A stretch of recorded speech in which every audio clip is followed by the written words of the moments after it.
Assalamualaikum warahmatullahi wabarakatuh. Perkenalkan, nama saya Zakia Amanda Putri, Stambuk 2203030 dari kelas M1P20 Manajemen Pagi. Kali ini saya akan memaparkan materi seputaran konsep etika pajak. Pajak bagi usaha bisnis CV. CV adalah suatu bentuk badan usaha bisnis yang didirikan dan dimiliki oleh dua orang atau lebih untuk mencapai tujuan bersama dengan tingkat keterlibatan yang berbeda-beda di antara anggotanya. Satu pihak dalam CV mengelola usaha secara aktif yang melibatkan harta pribadi dan pihak lainnya hanya menyertakan modal saja, tanpa harus melibatkan harta pribadi ketika krisis finansial. Yang aktif mengurus perusahaan CV disebut sekutu aktif, dan yang hanya menyetor modal disebut sekutu pasif.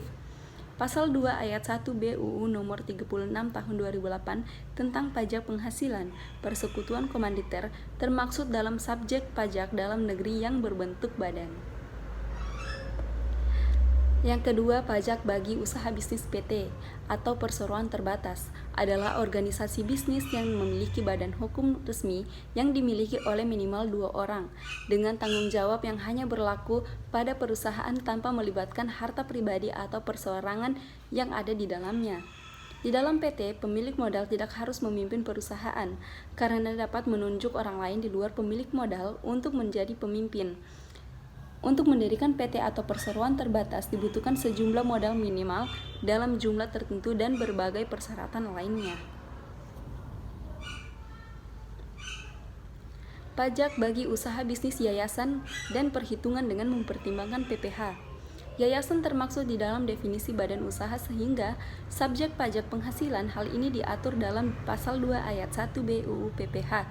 Badan adalah sekumpulan orang dan atau modal yang merupakan kesatuan baik yang melakukan usaha maupun tidak melakukan usaha yang meliputi perseroan terbatas, perseroan komanditer, perseroan lainnya, badan usaha milik negara atau daerah dengan nama dan dalam bentuk apapun, firma, kongsi, koperasi, dana pensiun, persekutuan, perkumpulan, yayasan, organisasi massa, organisasi sosial politik, atau organisasi yang sejenis lembaga, bentuk usaha tetap, dan bentuk badan lainnya termaksud reksadana. Penghasilan yayasan atau organisasi yang sejenis yang adalah bukan merupakan objek pajak, namun penerimaan yayasan atau organisasi yang sejenis dapat dibedakan antara penerimaan yang bukan objek pajak. Ada 5 faktor yang mempengaruhi perusahaan melakukan penghindaran pajak. Yang pertama, perusahaan melakukan tindakan penghindaran pajak adalah profitabilitas. Yang kedua, yaitu leverage, yang merupakan rasio pengukur seberapa jauh perusahaan menggunakan hutang dalam membiayai aktivitas operasinya. Yang ketiga, ukuran perusahaan. Yang keempat adalah intensitas aset tetap.